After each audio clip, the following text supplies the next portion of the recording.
Hello, इस video में स्वागत है आपका। इस वीडियो में मैं बात करने वाला हूँ या फिर मैं बुक रिव्यू करने वाला हूँ ऑर्गेनिक केमिस्ट्री बाय क्लेडन। ओके, तो इसमें हम बात करेंगे दो पॉइंट ऑफ व्यू से मैं इसको रिव्यू करूँगा। एक जनरल केमिस्ट्री रीडर मीन जो केमिस्ट्री पढ़ने में इंटरेस्टेड है उसके पॉइंट ऑफ व्यू से, और जो कोई student exam point of view से मीन्स प्रिपेयर कर रहा है कॉम्पिटेटिव एग्जाम उस तरह। सो कौन से चैप्टर इंपॉर्टेंट है वो मैं सेकेंड पार्ट वीडियो में डिस्कस करूँगा। फर्स्ट में बात करूँगा ओवरऑल बुक कैसी है। तो जनरली देखें तो इसके दो एडिशन है, फर्स्ट एडिशन एक आता है और एक सेकंड एडिशन आता है। तो मैं जनरली ज़्यादा डिफरेंस नहीं दो एडिशन में, बस कुछ चैप्टर्स मीन्स क्लब किए गए हैं, थोड़ा सा कंटेंट इधर उधर मीन्स शिफ्ट किया गया है। तो जनरली इसके करंटली फर्स्ट एडिशन में 4 ऑथर थे, तो सेकेंड एडिशन में अभी 3 ऑथर है।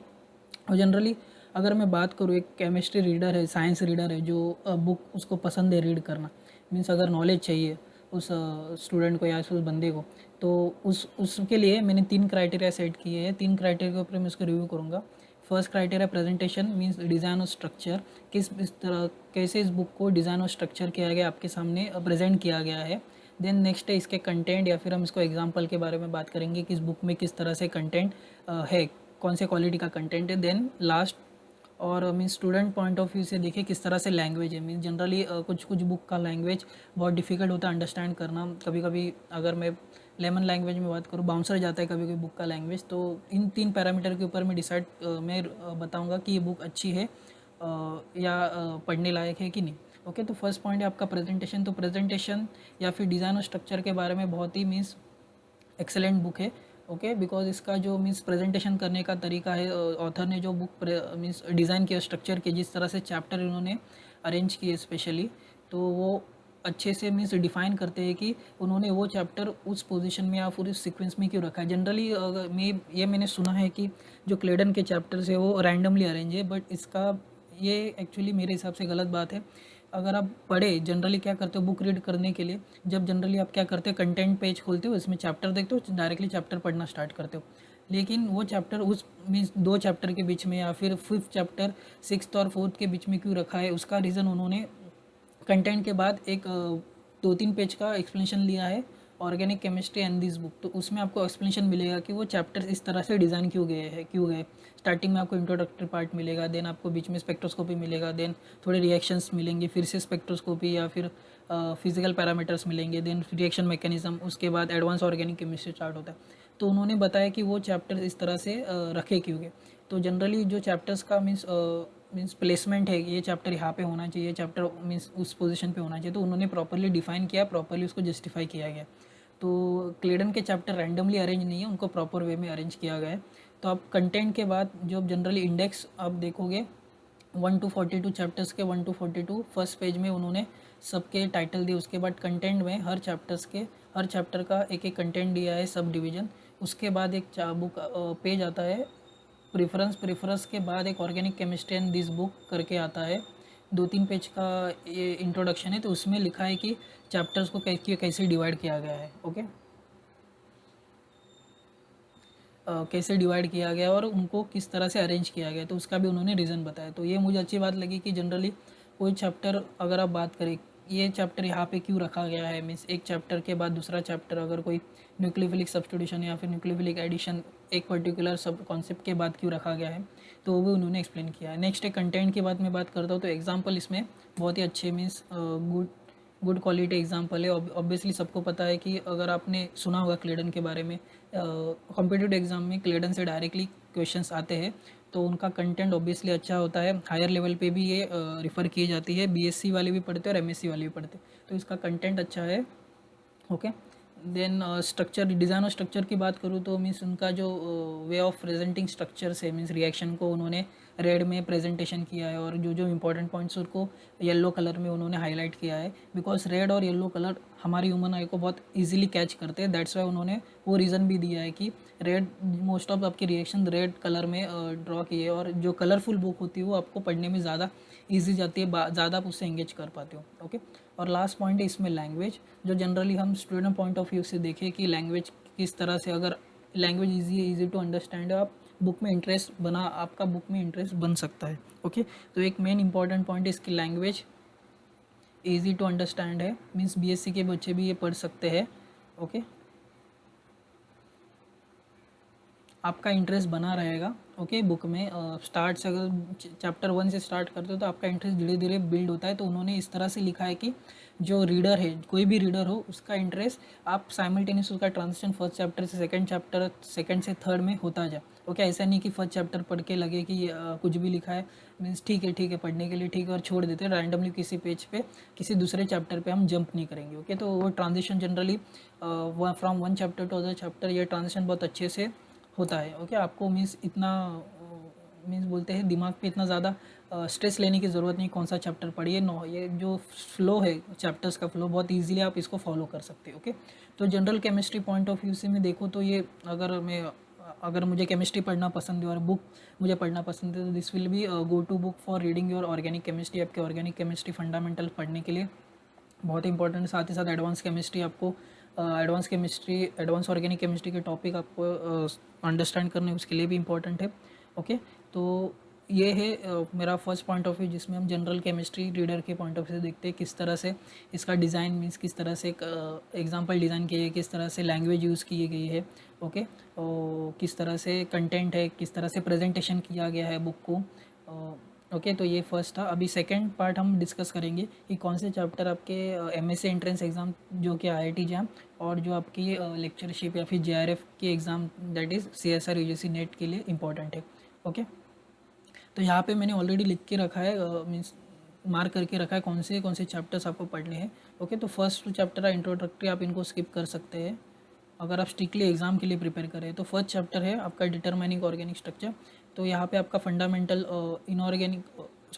ऑर्गेनिक एनएमआर का आपका फंडामेंटल यहाँ पे आप क्लियर कर सकते हो इस चैप्टर में। Then you have next this chapter nucleophilic addition to carbonyl group. Okay, तो ये चैप्टर जैम वालों के लिए इंपॉर्टेंट है जो एमएससी एंट्रेंस के लिए प्रिपेयर करें। तो नेट के लिए ऑप्शनल है। This is like your revision of nucleophilic addition to carbonyl group. Okay, तो नेट वालों के लिए ऑप्शनल मैं बोल सकता हूँ, आपके ऊपर है। अगर आपको थोड़ा सा भी स्टार्टिंग का मीन्स रिएक्शन मैकेनिज्म आता है किस तरह से एडिशन होता है तो आप स्किप कर सकते हैं, जैम के लिए इंपॉर्टेंट है। नेक्स्ट चैप्टर डीलोकलाइजेशन कॉन्जुगेशन, ये चैप्टर इंपॉर्टेंट है जैम के लिए। नेक्स्ट है आपका एसिडिटी बेसिसिटी, ये भी आपका जीओसी में आता है, general organic chemistry. Next chapter important है दोनों एग्जाम पॉइंट ऑफ व्यू से, जैम और नेट, बिकॉज इसके ऊपर क्वेश्चन आते हैं organometallic reagent to use formation of carbon carbon bond. Okay, तो you can't skip this chapter. Okay, then next है न्यूक्लियोफिलिक सब्स्टिट्यूशन कार्बोनिल ग्रुप, ये भी आपका रिएक्शन मैकेनिज्म का एक पार्ट है, तो स्पेशली जैम के लिए। ओके, नेक्स्ट है आपका nucleophilic substitution carbonyl with loss of carbonyl oxygen. तो ये चैप्टर दोनों एग्जाम के लिए इंपॉर्टेंट है। नेक्स्ट है ये वाला, ये फिजिकल ऑर्गेनिक का पार्ट है, आपको अगर आप इंटरेस्टेड आप पढ़ सकते हो, अगर एग्जाम पॉइंट ऑफ व्यू से देखिए तो you can skip this chapter. Next है प्रोटॉन एनएमआर। ओके, तो ये दोनों एग्जाम के लिए इंपॉर्टेंट है। ये फंडामेंटल के साथ थोड़े और पॉइंट आपको एनएमआर एक्सप्लेन करेगा जिससे आपके कॉन्सेप्ट एनएमआर के क्लियर हो जाएंगे। नेक्स्ट है स्टीरियोकेमिस्ट्री। अगर स्टीरियोकेमिस्ट्री पॉइंट ऑफ व्यू से देखूँ तो ये क्लेडन का एक चैप्टर मुझे ऐसा लगा जो मीन्स बाकी चैप्टर से थोड़ा हटके in the sense up to the mark नहीं है बाकी चैप्टर्स के कंटेंट के हिसाब से। तो आपके फंडामेंटल क्लियर करने तो ठीक है, लेकिन थोड़ा एडवांस और जो सिलेबस है जैम का और नेट का स्टीरियोकेमिस्ट्री उसके लिए आपको अलग बुक रिफ़र करनी पड़ेंगी। तो आप एक बार इसको गो थ्रू कर लीजिए, जैम के लिए प्रिपेयर करो या फिर नेट के लिए प्रिपेयर करो। तो नेक्स्ट चैप्टर है आपका न्यूक्लियोफिलिक सब्स्टिट्यूशन, ये भी आप बीएससी में हो तो आप आराम से इसको कवर कर सकते हो। रिएक्शन मैकेनिज्म के बारे में डील करता है, SN1 SN2 के बारे में बात करता है। ये चैप्टर इंपॉर्टेंट है कन्फर्मेशन दोनों एग्जाम के लिए, बिकॉज कन्फर्मेशन के ऊपर जैम के ऊपर भी जैम एग्जाम में भी क्वेश्चन आते हैं और नेट एग्जाम में भी क्वेश्चन आते हैं। ओके, तो ये फंडामेंटल के साथ थोड़ा स्लाइटली एडवांस नॉलेज भी आपको देगा। देन है एलिमिनेशन रिएक्शन, ये भी रिएक्शन मैकेनिज्म का पार्ट है तो जैम के लिए इंपॉर्टेंट है। नेक्स्ट है रिव्यू स्पेक्ट्रोस्कोपी मेथड, तो ये दोनों एग्जाम के लिए इंपॉर्टेंट है जैम और नेट, बिकॉज इसमें आपको स्ट्रक्चर इलुसिडेशन के बारे में बताया जाता है और उसके ऊपर दोनों एग्जाम में क्वेश्चंस आते हैं जैम और नेट के ऊपर, कैसे स्ट्रक्चर को इलुसिडेट किया जाए, इंटरप्रेट किया जाए। नेक्स्ट है इलेक्ट्रोफिलिक एडिशन टू अल्कीन, ये बीएससी के एग्जाम के लिए मीन्स आपके जैम के लिए इंपॉर्टेंट है। Electrophilic addition means reaction mechanism का पार्ट है। नेक्स्ट है और जिसके ऊपर जनरली क्वेश्चंस आते हैं जैम और नेट के ऊपर, इनोल फॉर्मेशन, इनोलेट फॉर्मेशन, तो ये पूरा चैप्टर आपको करना है। नेट वालों के लिए मैं स्पेशली यहाँ पे कुछ नहीं लिख नहीं रहा हूँ, जैम अभी तक मैंने जैम और नेट के लिए लिखा है तो वो पूरे चैप्टर्स लिखे हैं। ओके, इसके बाद आपको नेट के लिए जब भी मैं रेकमेंड करूँगा चैप्टर वो पूरे आपको करने हैं, बिकॉज नेट में ऐसा कुछ ऑप्शन नहीं, आप स्किप कर सकते हो, अपनी स्किप से आपको पूरा ऑलमोस्ट पढ़ना पड़ेगा चैप्टर, बिकॉज क्वेश्चंस कहाँ से भी आते हैं, बिकॉज थोड़ा ऑर्गेनिक का जो होता है लेवल स्पेशली वो टफ, ऑर्गेनिक के जो क्वेश्चंस होते हैं वो टफ होते हैं एज़ कम्पेयर टू जैम के ऑर्गेनिक के question. Okay, then we have this electrophilic reaction aromatic substitution, ये भी रिएक्शन मैकेनिज्म का पार्ट है, तो जैम के लिए प्रिपेयर कर रहा है उसके लिए इंपॉर्टेंट है। नेक्स्ट है conjugated addition nucleophilic aromatic substitution, ये भी this is important for JAM also.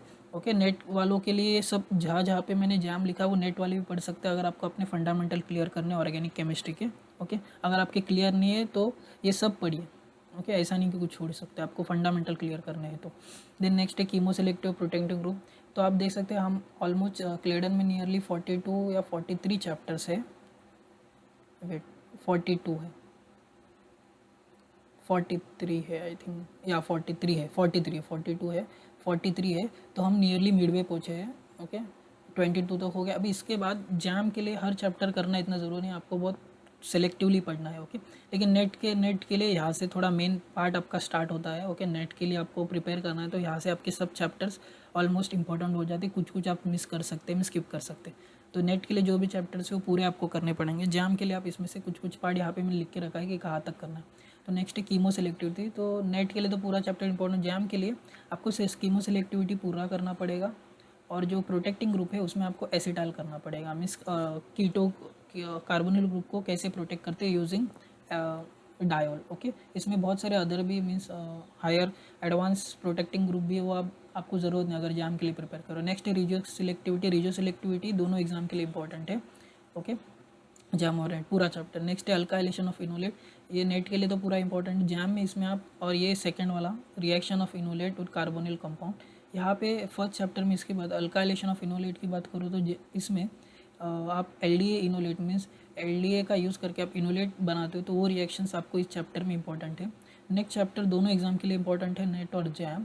Okay, तो इसमें आप देख सकते हो आइडोल रिएक्शन, क्लेजन रिएक्शन, तो दोनों एग्जाम में इसके ऊपर क्वेश्चंस आते हैं। ओके, तो इसमें भी आप इनोलेट जो जैम के लिए है वो एलडीए एज अ यूज़ करके इनोलेट बनते हैं, उसके रिएक्शंस आप देख सकते हैं, और बहुत सारे बेस है। सिलिकॉन वाले जो सिलिकॉन इनोलेट आप जो जैम के लिए प्रिपेयर करें, सिलिकॉन बेस इनोलेट आप स्किप कर सकते हैं। ओके, देन नेक्स्ट है आपका head mean sulphur silicon phosphorus in organic chemistry, तो इसमें नेट में तो पूरा करना पड़ेगा। जैम के लिए अगर सल्फर केमिस्ट्री की बात करें तो उसमें आप डायथाइन प्रिपेयर करें, वो भी सफिशिएंट है। सिलिकॉन की बात करूँ, सिलिकॉन केमिस्ट्री में पीटरसन ओलिफिलेशन, और फॉस्फोरस में बात करूँ विटिग रिएक्शन। ओके, बिकॉज इसके ऊपर भी क्वेश्चन आ चुका है रिसेंटली। देन उसी चैप्टर में आपको ई एंड जेड प्रिपरेशन, ई और जेड एल्किन कैसे प्रिपेयर करते हैं यूजिंग बर्च रिडक्शन लिंडार कैल्कुलस, इतना ही पढ़ना है। ओके, पूरा चैप्टर नहीं पढ़ना है।